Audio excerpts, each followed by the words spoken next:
Hello and welcome to our channel. இப்போ ரொம்ப நாள் கழிச்சு வந்து புக்கு படித்து முடிச்சிருக்கோம் அப்படின்ற நம்பிக்கையில் இன்றைக்கி நான் எடுத்துகிட்டு வந்திருக்க புக்கு அப்படின்னு பார்த்தீங்கன்னா கருங்கடலும் கலைக்கடலும். இது வந்து ரோம் பற்றின ஒரு பயணக்கட்டுரை. யார் எழுதியிருக்கா அப்படின்னு கேட்டால் தி ஜானகிராமன். ஸோ கம்பேரிட்டிவ்லி அவர் 4 புக்ஸ் எழுதியிருக்காரு. அந்த 4ல் லாஸ்ட் புக் தான் இந்த ரோமை பற்றின பயணக்கட்டுரை. இதை முடித்தேன் அப்படின்னா எனக்கு தெரிஞ்சு பப்ளிகேஷனில் இருக்கக்கூடிய தி ஜானகிராமனோட புக்ஸ் எல்லாம் பயணக்கட்டுரைகள் எல்லாம் படிச்சுட்டேன் அப்படின்னு நான் நம்புகிறேன். இன்கேஸ் எனக்கு தெரியாமல் ஏதாவது பயணக்கட்டுரைகள் தி ஜானகிராமன் எழுதியிருக்காரு, அது வேறு ஏதாவது பப்ளிகேஷன்ஸில் அவைலபிளாக இருக்குது அப்படின்னா சொல்லுங்கள். ஏன்னா இந்த நான் படித்த 4 புக்குமே என்ன அப்படின்னு கேட்டிங்கன்னா காலச்சுவட்டில் தான் இருந்தது. எனக்கு தெரிஞ்ச காலச்சுவட்டில் வேறு புத்தகங்கள் பயணக்கட்டுரைகள் தி ஜானகிராமனோடது இல்லை. ஓகே, ஸோ வாங்க வீடியோக்குள்ளே போகலாம். ரோமை பற்றி சொல்லணுன்னா எனக்கு தெரிஞ்சு இன்னுமே கரெக்டாக எனக்கு தெரியல, நான் அதை சர்ச் பண்ணிலாம் பார்க்கல. ரோம் அப்படின்னு சொன்னால் அங்கே ஒரு 7 வண்டர்ஸில் ஒரு வண்டர் இருக்குதுன்னு நினைக்கிறேன். அந்த செவுத்தில் வந்து அது க்ரீஸோ தெரியல எனக்கு. அந்த செவுரில் அந்த பாறையிலே வந்து ஒரு ஸ்டாச்சு மாதிரி செதுக்கியிருப்பாங்க. அந்த ஒரு விஷயமும் அது என்ன கண்ட்ரின்னு எனக்கு தெரியல. அந்த ஒருத்தர் வந்து இப்போ நிற்பார், ஏசுவா யாருன்னு தெரில, இப்படியே வந்து கை நீட்டி நின்றுட்டுருப்பார். பார்த்தா அந்த ஒரு ஃபிகரில் தான் இருப்பார். அவரும் வந்து அதான் அந்த ரிசம்பிளன்ஸ். இப்போ வந்து ஒரு ஊரை காட்டணும் அப்படின்னா அந்த ஒரு பர்டிகுலர் இப்போ சென்னையை பற்றி ஏதாவது படத்தில் காட்டுறாங்கன்னா லைட் ஹவுஸ் ஃபஸ்ட்டு காட்டுவாங்க, ரயில்வே ஸ்டேஷன் காட்டுவாங்க. அந்த மாதிரி ஒவ்வொரு ஊருக்கும் டெல்லினா வந்து அந்த கேட்வே ஆஃப் இந்தியா அதை காட்டுவாங்க. இந்த மாதிரி ஒவ்வொரு ஊருக்கான இருக்க ரிசம்பிளன்ஸில் ரோமுக்காக எதை காட்டுவாங்கன்னு நான் நினைக்கிறேன்னா, இஃப் இன்கேஸ் ஐ எம் ரைட்னா I will add that statue. இல்லைனா அந்த ஸ்டாச்சு எந்த ஊரோட ரிசம்பிளன்ஸாக இருக்குது அப்படின்னு சொல்லி நான் ஆட் பண்ணுறேன். ஸோ அதுதான் ரோமை பற்றின விஷயம் எனக்கு தெரிஞ்ச முடியும். முடிஞ்ச அளவுக்கு ஷார்ட் அண்ட் கிறிஸ்பாக இந்த வீடியோ நான் முடிக்க ட்ரை பண்ணுறேன். ஏன் அப்படின்னா இதை படிக்கும்போது இன்னும் நிறைய விஷயங்கள் நமக்கு வந்து இருக்குது எக்ஸ்பீரியன்ஸ் பண்ணுறதுக்கு. So I don't want to spoil those all things. கருங்கடலும் கலைக்கடலும் இதை டோட்டலாக இந்த புக்கை 2 பார்ட்டாக ஸ்ப்ளிட் பண்ணிடலாம். ரோம் கண்ட்ரியில் இவங்க 2 ஊரை பற்றி சொல்கிறாங்க. 2 ஊரா இல்லை 2 கண்ட்ரியா? Sorry Rome and Czechoslovakia. நம்ம செக்குன்னு வச்சுப்போம், திரும்ப திரும்ப செக்கோஸ்லாவாக்கியான்னு சொல்கிறது கஷ்டமாக இருக்குது. ஸோ ரோம் அண்ட் செக். ஓகே, ரோம் ஒரு பார்ட்டாகவும் செக் இன்னொரு பார்ட்டாகவும் இருக்குது. ஒரு first 50% Rome and second 50% Rome செக். இந்த 2க்குள்ளே இருக்க ரிசம்பிளன்ஸ் என்னென்னா, எனக்கு தெரிஞ்சு 2 கண்ட்ரிலையுமே நிறைய ஆர்ட் ரிலேட்டடாக நிறைய விஷயங்கள் வந்து பண்ணிகிட்டே இருக்காங்க. நான் என்னென்ன விஷயம்லாம் நான் நோட் பண்ணேன், எனக்கே ஆச்சரியமா இருந்துச்சு. என்ன கண்டினியூஸாக ஏதாவது ஒன்று சொல்லிட்டே இருக்காங்க. ஒன்று பாட்டாக இருக்கும், இல்லை மூவிஸு, இல்லை பொம்மலாட்டம்லாம் வந்து அங்கே என்ன பண்ணுவாங்கன்னா செக் நாட்டில் பொம்மலாட்டத்துக்குன்னு தனியாக தேட்டரே இருக்குமா. அதுலேயும் பர்டிகுலராக 4 டைப் ஆஃப் தேட்டர் இருக்குமா. அந்த 4மே டிஃப்ரெண்ட் ஏஜ் குரூப்ஸ்க்கான தேட்டராக. எப்படின்னா ஒரு 2 வயசுலேருந்து 5 வயசு முடி இருக்கவங்களுக்கு ஒரு தேட்டர், 7 to 8 தேட்டர், 8 to 10 ஒரு தேட்டர், 10லேருந்து 14 ஒரு தேட்டர் அப்படின்னு சொல்லி ஸ்ப்ளிட் பண்ணிடுவாங்களாம். அந்த கண்ட்ரியில் அது எதுக்காக அப்படி பண்ணுறாங்க அப்படின்னா, அட் த சேம் டைம் அது பண்ணுறப்ப அவங்க ப்ரெசென்ட் பண்ணுவாங்க இல்லையா, இந்த மாதிரி பொம்மலாட்டத்திலேயே என்ன பண்ணிடுவாங்க அப்படின்னு கேட்டால் அவங்க கண்ட்ரீஸ்க்கு வேண்டிய மாரல், இல்லை ஒரு ஹியூமன் பீயிங்னா எப்படி இருக்கணும் அப்படின்ற எல்லா விஷயத்தையும் அந்த குழந்தைங்களுக்கு கொண்டு போய் சேர்த்துருவாங்களாம். அதனால தான் அந்தந்த ஏஜ் குரூப்க்கு ஏற்ற மாதிரி ஸ்ப்ளிட் பண்ணி வச்சுருக்காங்க. ஸோ இது எங்கே பார்க்கலாம் அப்படின்னு கேட்டால் நம்ம ஊர்லலாம் இப்போ கார்ட்டூன் அப்படின்ற பேரில் வந்து டோட்டலாக எல்லாமே சேஞ்ச் ஆயிடுச்சு. முக்கியமாக எனக்கு இந்த சின்சான் வந்து ஓகே, சின்சான் ஒரு கார்ட்டூன் நான் பார்ப்பேன். ஆனால் எனக்கு அந்த சின்சானை பிடிக்கவே பிடிக்காது. எதனாலனா ஒரு பையனா இவ்வளோ சேட்டையாக பண்ணுவான், இவ்வளோ இதாக பண்ணுவான், அதாக பண்ணுவான்ற மாதிரியான ஒரு மென்டாலிட்டியில் எனக்கு பிடிக்காது. அந்த இடத்துலேருந்து நம்ம நல்ல விஷயங்களும் கற்றுக்க முடியும், நிறைய கெட்ட விஷயங்களும் கற்றுக்கிறதுக்கான பாசிபிலிட்டிஸ் இருக்குது. ஏன்னா கார்ட்டூன்லேயே என்ன பண்ணிடுவாங்கன்னா ஹீரோ வில்லன் அப்படின்ற விஷயத்தையெல்லாம் க்ரியேட் பண்ணும் போது பார்க்குற குழந்தைங்களுக்கும் என்ன ஆகிடும்னு கேட்டால் ஓகே ஹீரோ வில்லன் அப்படின்ற விஷயத்த லேர்ன் பண்ண ஸ்டார்ட் பண்ணிடுவாங்க. ஆட்டோமேட்டிக்காகவே அந்த கார்ட்டூன்ஸ் எல்லாமே இன்டைரக்டாக குழந்தைங்களை ப்ரொசஸ் பண்ணிடும் அப்படின்னு சொல்லலாம். அது நமக்கு தெரியாது, நமக்கு தெரியாமல் நடக்கிற ஒரு விஷயம். ஸோ இதே மாதிரி என்ன ஆகுது அப்படின்னு கேட்டால், இந்த பொம்மலாட்டம் அப்படின்ற பேரில் அவங்க அழகாக அவங்களோட மாரல் வேல்யூஸ் இன்னும் என்னென்ன விஷயங்கள் சொல்லி கொடுக்குறோமோ அதை அவங்க அந்த பொம்மலாட்டத்திலே சொல்லி தந்துடுவாங்க. இன்னும் வேறு என்ன பண்ணுவாங்கன்னா, இந்த கண்ணாடி பொருட்களை வச்சு நிறைய விஷயங்கள் பண்ணுறதா இருக்கட்டும், பெயிண்டிங்ஸ். அங்கே வந்து ஆர்ட் கேலரி, ரோம்லலாம் நிறைய ஆர்ட் கேலரிஸ் இருக்குது. அந்த ஆர்ட் கேலரியெல்லாம் என்ன பண்ணுவாங்க அப்படின்னு கேட்டால், இங்கே எனக்கு தெரிஞ்சு சென்னையில் மேபி ஆர்ட் கேலரிஸ் இருக்கும், வேறு ஏதாவது எக்ஸிபிஷன் மாதிரி கண்டக்ட் பண்ணுவாங்க. நான் வேறு எங்கேயும் பார்த்ததில்ல, மேபி கோயம்புத்தூரில் இருக்கலாம், ஆனால் எனக்கு தெரில. பட் அந்த ஆர்ட் கேலரிக்கு போகிற ஆட்களும் எப்படி இருப்பாங்க அப்படின்னு கேட்டால், அது ஒரு லேபிள் பண்ணுற மாதிரி இருக்குது. ஒரு எலைட்டான விஷயம் மாதிரி மாற்றுற மாதிரி இருக்குது. அங்கே வரவங்க எல்லாருமே இப்போ இது எதுக்கு சொல்கிறேன் அப்படின்னா, நான் ஆர்ட் கேலரிக்கு போனதில்லை. அந்த ஃபிலிம்ஸ்லேயா இருக்கட்டும், வீடியோஸ்லேயா இருக்கட்டும், அதை போர்ட்ரே பண்ணுற விஷயமே எப்படி இருக்குது அப்படின்னு கேட்டால், பணக்காரங்களோட ஒரு ஹாபி தான் இந்த ஆர்ட். இந்த ட்ராயிங்ஸ் எல்லாத்தையும் ரசிக்கிறது, அந்த ஒர்க்ஸ் எல்லாத்தையும் போய் பார்க்கறது அப்படின்ற மாதிரி இருக்குது. ஃப்ரீ என்ட்ரியாக என்ன ஏதுன்னெலாம் எனக்கு தெரியாது. பட் என்னோட பெர்ஸ்பெக்டிவில் அதை போர்ட்ரேட் பண்ணுற விதமே வந்து இப்படி தான் இருக்குன்னு எனக்கு தோணுது. மேபி நான் சரியாக சொல்லலாம், இல்லை தப்பாக கூட சொல்லலாம். இன்கேஸ் தப்பாக இருந்துச்சு, இல்லை இந்த பெர்ஸ்பெக்டிவ் வேறு மாதிரி நீங்கள் பார்க்கலாம் அப்படின்னு சொன்னால் அதை கமெண்ட்டில் சொல்லுங்கள்.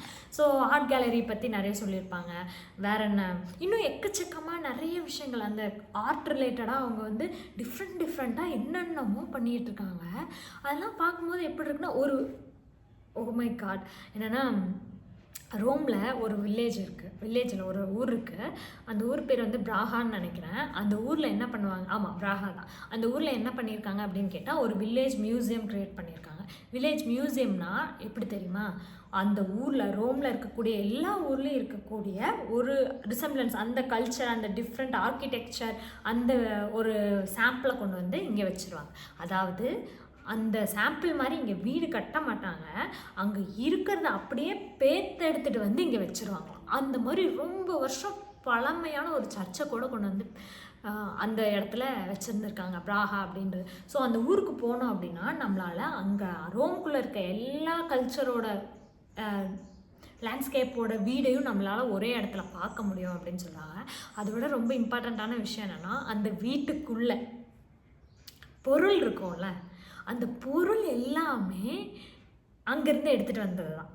எதுவுமே வந்து இங்கே ஆர்டிஃபிஷியலாக செய்கிறது கிடையாது, எல்லாமே அங்கேருந்து எடுத்துகிட்டு வந்தது தான். ஸோ அந்த ஒரு விஷயம் வந்து ஆச்சரியமாக இருந்துச்சு. எப்படி அது ரொம்ப பெருசு, ஒரு ஏரிக்கரையோரம் வந்து அவங்க இந்த மாதிரி ஒரு வில்லேஜ் மியூசியமை க்ரியேட் பண்ணியிருக்காங்க. அது ரொம்ப ஈஸி கிடையாது, ஒரு வீட்டை எடுத்துகிட்டு வருது. ஒருவேளை நம்ம ஊரில் தான் பேஸ்மெண்ட்லாம் போட்டு ஒரு வீட்டை எடுத்துகிட்டு வர்றது கஷ்டமாக என்னம்மா, அங்கெல்லாம் மோஸ்ட்லி அது என்னது மரத்தில் கட்டுவாங்களோ என்னமோ தெரில. அதனால அவங்க வந்து டக்குன்னு அங்கே ஒரு வில்லேஜ் மியூசியமே க்ரியேட் பண்ணிட்டாங்க. ஸோ வேறு என்னென்னா, இன்னொரு ஊருக்கு அங்கே செக்கில் போனப்போ என்ன ஆயிருக்கு அப்படின்னு கேட்டால், அங்கே ஒரு ஊரில் இந்த மாதிரி பாட்டு, மூவிஸ்க்கு வந்து ரொம்ப இம்பார்ட்டன்ஸ் கொடுக்குறாங்க. அங்கே நிறைய வந்து ஃபஸ்ட்டாக வேர்ல்டு வார் 2க்கு அப்புறம் அங்கே தான் இந்த மாதிரி அவார்ட் ஷோஸ், அது என்ன சொல்லுவாங்க, ஃபிலிம் ஃபெஸ்ட்டா, அந்த மாதிரியான ஒரு விஷயம் கண்டக்ட் பண்ண ஸ்டார்ட் பண்ணியிருக்காங்க. ஸோ அங்கே போனப்போ தீஜாவும் அவரோட ஃப்ரெண்டும், தீஜாவோட ஃப்ரெண்டு இன்னொருத்தர் யார் கூட போயிருக்காரு அப்படின்னு கேட்டால், அவர் வந்து வங்காள எழுத்தாளர், அவர் பேர் எனக்கு மறந்துருச்சு. ஸோ இவங்க 2 பேரும் ரோமுக்கு போய் எந்த மொழியில் பேசிப்பாங்க அப்படின்னு கேட்டால் இங்கிலீஷ் தான். ஏன்னா அவருக்கு தமிழ் தெரியாது, இவருக்கு ஹிந்தி தெரியாது. அப்போ என்ன ஆயிருக்கு அப்படின்னு கேட்டால், அங்கே இருக்க மக்கள், அங்கே இருக்க ரைட்டர்ஸ் எல்லாருமே ஆக்சுவலாக இவங்க எதுக்கு தொட்டு ஒன்று போயிட்டே இருக்குது. ஓகே, இவங்க எதுக்காக போயிருக்காங்க அப்படின்னு கேட்டால், இங்கேருந்து ரைட்டர்ஸ் கம்யூனிட்டியிலேருந்து அங்கே சென்ட் பண்ணியிருக்காங்க. ஸோ போய் அங்கே சம்வாட் கவர்மெண்ட்லேருந்து சென்ட் பண்ணியிருக்காங்க. ஸோ அங்கே போய் இவங்க 2 பேரும் இங்கிலீஷ்லேயே பேசிகிட்டு இருக்கும்போது என்ன ஆயிருக்குன்னா, நீங்கள் ஏன் உங்களோட பொது மொழியில் பேச மாட்டேங்கிறீங்க, உங்களோட காமன் லாங்குவேஜில் ஏன் பேச மாட்டேங்கிறீங்க, இங்கிலீஷ்லேயே ஏன் பேசிகிட்டு இருக்கீங்கன்னு சொல்லி போகிற எல்லா பக்கமும் இதே கேள்வியை கேட்டிருந்திருக்காங்க. அந்த இடத்துல எல்லா பக்கமே எக்ஸ்பிளைன் பண்ணிட்டு தான் இருந்திருக்காங்க. இந்தியாவில் இந்த மாதிரி நிறைய லாங்குவேஜஸ் இருக்குது, அவர் வந்து அந்த ஸ்டேட்டை சேர்ந்தவர், நான் இந்த ஸ்டேட்டை சேர்ந்தவன் அப்படின்னு சொல்லி எல்லா ஊர்லேயுமே எக்ஸ்பிளைன் பண்ணிட்டே இருக்காங்க. ஆனால் இப்போ எனக்கு என்ன சந்தேகம்னா, இந்தியாவில் மட்டும்தான் இந்த மாதிரி இருக்கா, இல்லை இன்னும் நிறைய கண்ட்ரீஸில் வந்து இந்த மாதிரி இருக்கா அப்படின்ற ஒரு விஷயம் வந்து எனக்கு தெரியல. ஏன்னா இந்தியாவில் நிறைய லாங்குவேஜஸ் இருக்குது, நிறைய பீப்புளுக்கு அங்கே காமனான லாங்குவேஜஸ் கிடையாது. மேபி அந்த மாதிரி வேறு ஏதாவது கண்ட்ரீஸில் இருந்தது அப்படின்னா அவங்களுக்கு ஈஸியாக இருக்கும் அந்த ஒரு கான்செப்டை வந்து அண்டர்ஸ்டாண்ட் பண்ணிக்கிறதுக்கு. இவங்க எப்படி யோசிப்பாங்க என்னன்ற ஒரு விஷயம் தெரியல. ஸோ அங்கே வந்து இவருக்கு நிறைய கிஃப்ட்ஸ் கிடைக்கிது. கிஃப்ட்னா எப்படின்னா, டோக்கன் ஆஃப் லவ் தான். நிறைய ஆர்டிஸ்ட்லாம் வந்து அவங்க வரைஞ்ச நிறைய போர்ட்ரேட்ஸாக கொடுக்குறாங்க, கொண்டு போங்கன்னு, இதில் எது வேணுமோ எடுத்துகிட்டு போங்கன்னு சொல்கிறாங்க. இவரும் ஃப்ளைட்டில் போகணும், இருந்தாலும் அது கால்குலேட் பண்ணி தான் தூக்கிட்டு போகணுன்னு சொல்லி தூக்கிட்டு போகிறாரு. அப்படி கொண்டு போகும்போதெல்லாம் இந்த மாதிரி இந்த எல்லா புக்ஸ்லேயுமே ஏதாவது சின்ன சின்ன பொருள் எல்லாமே கொண்டு போயிருப்பார். இப்போ எனக்கு என்ன ஆசையாக இருக்குது அப்படின்னு கேட்டால், இன்கேஸ் தி ஜானகிராமன் வீட்டில் அவரோட சந்ததியர்கள் யாராவது ஒருத்தர் கண்டிப்பாக ஏதாவது அந்த திங்ஸ் எல்லாத்தையும் மெமரபுளாக எடுத்து வச்சுருப்பாங்கள்ல, அது ஏன் நம்ம போய் பார்க்கக்கூடாது அப்படின்னு தோணும். ஆனால் வந்து அது நடக்காது. ஓகே, அது வந்து இமேஜினேஷனுக்கு அப்பாற்பட்ட விஷயம் அப்படின்ற மாதிரி இருக்குது. மேபி அவங்க வச்சுருக்காங்களா வைக்கலையா அப்படின்ற ஒரு விஷயம் தெரியல. பட் ஆனால் இந்த புக்கெல்லாம் படிச்சுட்டு எனக்கு ரோமுக்கு போகணும் அப்படின்ற எண்ணத்தை விட தீஜா இந்த பொருள்லாம் வாங்கி வச்சுருப்பாரு அவர் வீட்டில், அதெல்லாம் எப்படி இருக்கும் அப்படின்னு பார்க்குற எண்ணம் தான் அதிகமாக தோணுச்சு அப்படின்னு சொல்லலாம். அண்டு ஹாஸ்பிட்டாலிட்டியை பொறுத்த முடியும் இந்த எல்லா புக்லேயுமே நான் தீஜா அந்த பயணக்கட்டுரைகள் எல்லாத்துலேயுமே ஒரே மாதிரியான ஹாஸ்பிட்டாலிட்டி தான் எல்லா பக்கமும் நடக்குது. இதுலேயும் என்ன ஆகும்னா, இவங்களோட கைடு ஒருத்தவங்க வீட்டுக்கு வந்து போவாங்க. போகிறப்ப லஞ்சுக்கு போவாங்க. அந்த கைடு வீட்டில் இருக்க ஒரு பர்சன் வீட்டு வாசல் முடியும் வந்து நம்மளை வந்து வெல்கம் பண்ணி கூப்பிட்டு போவாங்க. ஒருவேளை மோஸ்ட் ஆஃப் த யூரோப்பாக இருக்கட்டும், இல்லை சைனா, ஏஷியாவில் எல்லாமே இந்த மாதிரி இருக்கான்னு தெரில. ஏன்னா அமெரிக்கான்னு நான் யோசிக்கும் போது மட்டும்தான் இந்த மாதிரியான விஷயமெல்லாம், மேபி அமெரிக்காவை பற்றின பயணக்கட்டுரை படித்தா என் பெர்ஸ்பெக்டிவ் மாறலாமா என்னன்னு தெரில. அமெரிக்காவை எடுத்துக்கும் போது அங்கே தான் இந்த மாதிரியான வெல்கமிங்கான விஷயம்லாம் அங்கே அதிகம் நடக்காது. அவங்க அப்படியே அமெரிக்காவுக்கும் என்கிட்ட 6 மாதங்கள் அமெரிக்காவில்னு ஒரு புத்தகம் இருக்குது. நான் அதையும் படிச்சுட்டு நான் இதை சொன்னேன்னா it will be easy for me to explain. இல்லைன்னா பயாஸ்டாக இல்லை ஒன் சைடடாக போகிறதுக்கான தப்பாக சொல்கிறதுக்கான பாசிபிலிட்டி இருக்குது.